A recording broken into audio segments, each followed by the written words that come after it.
February 23rd, let's not get ahead of ourselves, 2010, had the year right, Glendale Redevelopment Agency. Mr. Kasakian, could you call the roll, please? Agency members: Friedman, Najarian, Here. Quintero, Here. Weaver, Here. Chairman Draymond. Here. And your report, please. Agenda for the February 23rd, 2010 regular meeting of the Glendale Redevelopment Agency was posted on Thursday, February 18th, 2010 on the bulletin board outside City Hall. Thank you very much. Our first item? No minutes, but there is a card submitted for oral communication. There is indeed. Okay. I have one. Herbert Milano.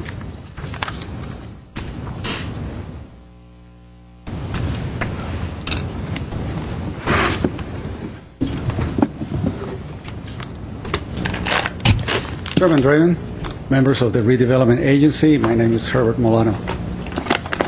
I haven't spoken very frequently recently on the Redevelopment Agency, but in this past couple of weeks I had an opportunity to be in Pasadena frequently, and I noticed the significant difference between the kind of pedestrian commercial activity that is still very much active on Colorado, and then happened to be visiting some friends here in Glendale, especially in the areas across from the Americana, and see the dismal state of many of the shops and the merchants and how the economy has hit them.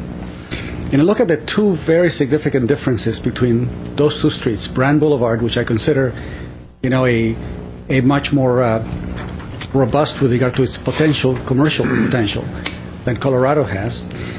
And I have been really looking, a little bit more closely at Colorado Boulevard, and happened to be looking at one of these television programs from PBS on how it came about. What I think is missing with regard to creating the vibrancy that Brand Boulevard requires, it really is a comprehensive look at this whole area, especially along Brand Boulevard, as if it really were a brand new redevelopment area where you're basically bringing in all of the interests of all of these property owners and see how can really revitalize that. I've heard or read about the plans for Maryland. I think that's a wonderful idea, to try to bring in a different type of venue that is a lot more active and entertaining for the city of Glendale. But I think that with each individual property owner trying to create their own focus for their own property, and all of them working pretty much ad hoc as opposed to one comprehensive plan. And I think that's what is really required. I think the Redevelopment Agency really needs to look at this thing fresh and see how to set incredible targets, really effective, to create a vibrancy along Brand Boulevard, that is now lacking. I don't think anything else that is going to be really, truly effective. A piecemeal approach is not going to do it. Small sections by section, I don't think it's going to do it. I think it's going to require really a full and comprehensive look at this whole area and bring all of these building owners and management companies together to really create a whole new vision for this area to create it. It's just a shame to see it go the way it has. Thank you very much. Okay, thank you, Mr. Milano. Mr. Lanzafame or Mr. Starbird, do we have, or how recent a collection of data do we have related to sales figures for Brand Boulevard? I think we have it block by block, kind of, or we did anyway. Well, we can actually accumulate it business by business. We can't make that public, but we do collect it on a geographic area. Yeah. We can consolidate it and compile it on a block by block basis. As of yet, we don't have the holiday season for this year, and as you know, until we have that, which is usually the first part of March, that we get that, can we really get a good picture of what happened the first half of this fiscal year? Those numbers will be in another couple of weeks, and then we can put together some figures for you. The reason I ask is, it obviously is related to Mr. Milano's question, but I do recall having looked at those numbers in past years, geographically, as you say, and you can see blocks of mid-brand, you can see blocks of, you can see Montrose as an example, you can see different areas. I don't remember seeing it flagged, per se. In other words, sales transactions may be down citywide, but I think that sometimes the appearance is a little different than the fact. For example, we found that in the San Fernando corridor, where a lot of people have it in their mind that it's sort of just a wasteland out there. But then when you look at the contrary, when you look at the retail dollars that are transacted there, it is tremendous. San Fernando is about equivalent to our auto center. Right. Yeah. in any case, that would be interesting to look at. Well, when the holiday season numbers come in, we'll compile a report and bring it back here. Okay, thank you. Mr. Kosaki on our next item. Agency member or staff comments. I do have one. Mr. Lanzafame, I want to relate a quick story to you and then make a request. Might interest you, Mr. Weaver, too, because I know that you're interested in the arts.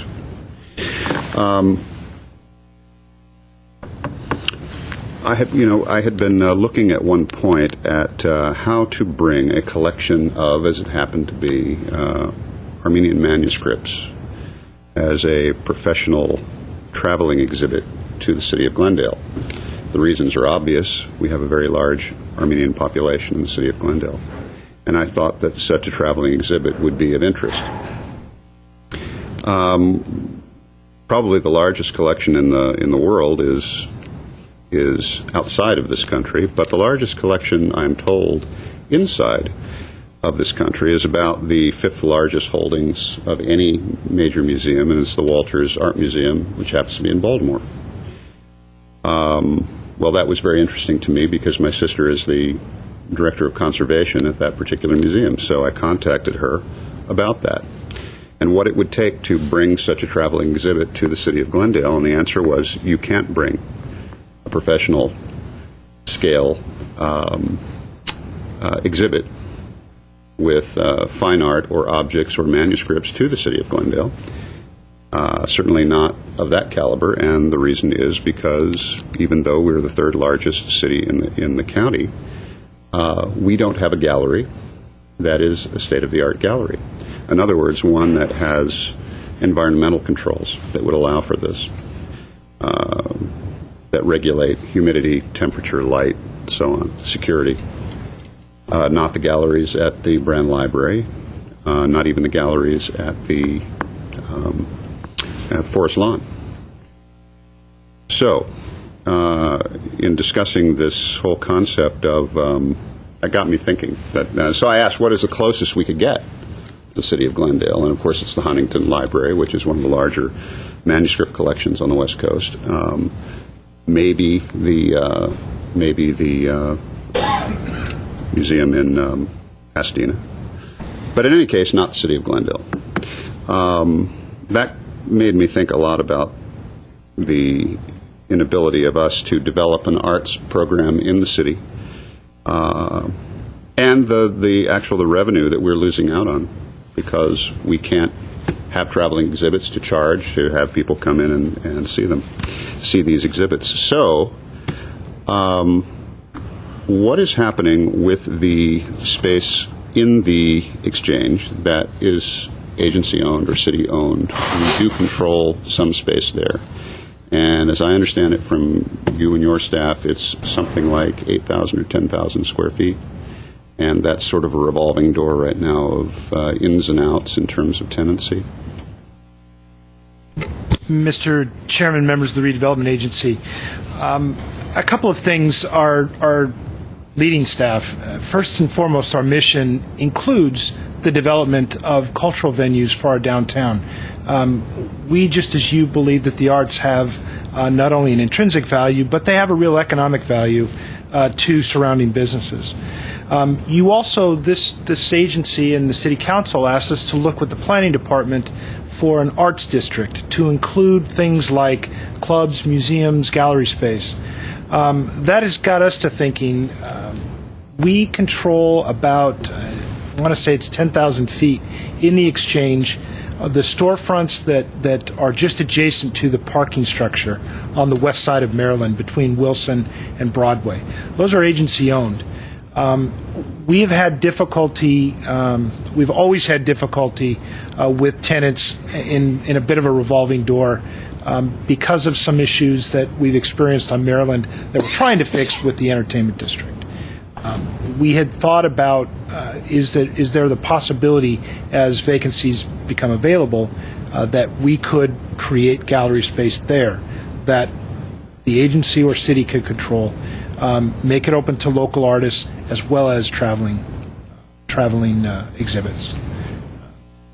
I Well, think what our I'm meeting- looking at the city attorney. I think my time is about up. Yeah, but well, I if think that mine answers is your question. too. What I'm getting at with all of this is to say it would be nice if we could have a report back that would address the possibility of that and include things like what are the revenues we currently get from renting that space, if there are any, and how consistent they've been, and what might be workable there.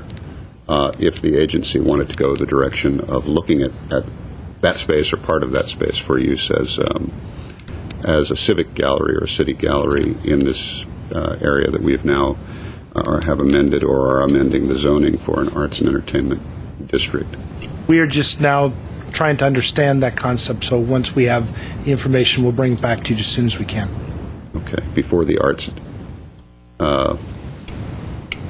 concept expires, before the city expires, before we all expire. How's Yes, sir. that? Okay. Sooner rather than later, I hope. Thank you. Is there any other? I forgot, I had a comment, and I had, Mr. Najari.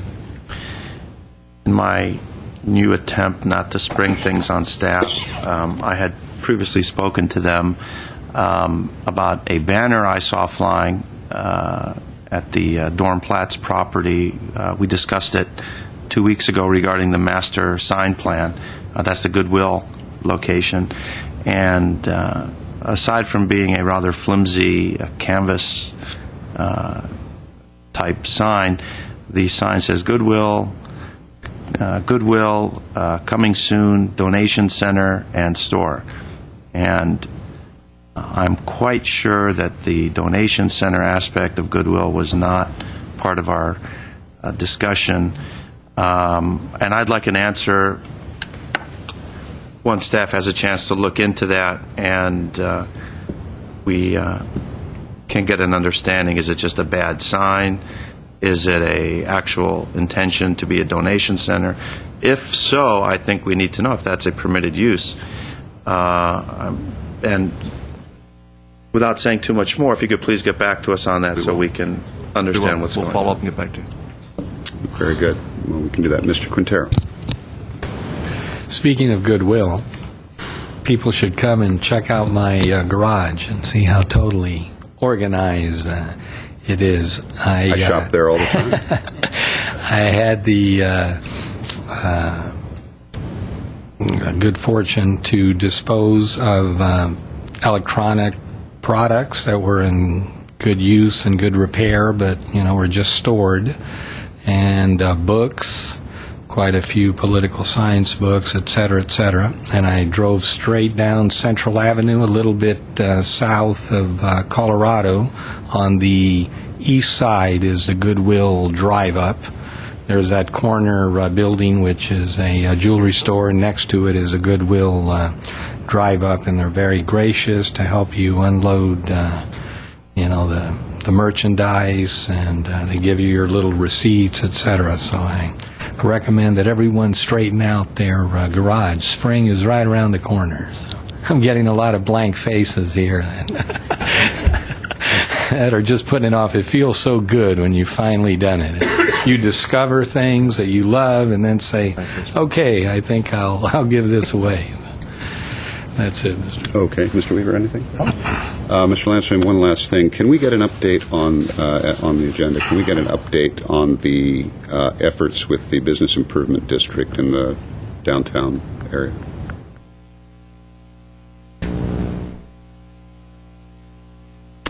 Thank you. Are there no other staff or agency comments? Is there a motion to adjourn? Move to adjourn? Second. We're adjourned.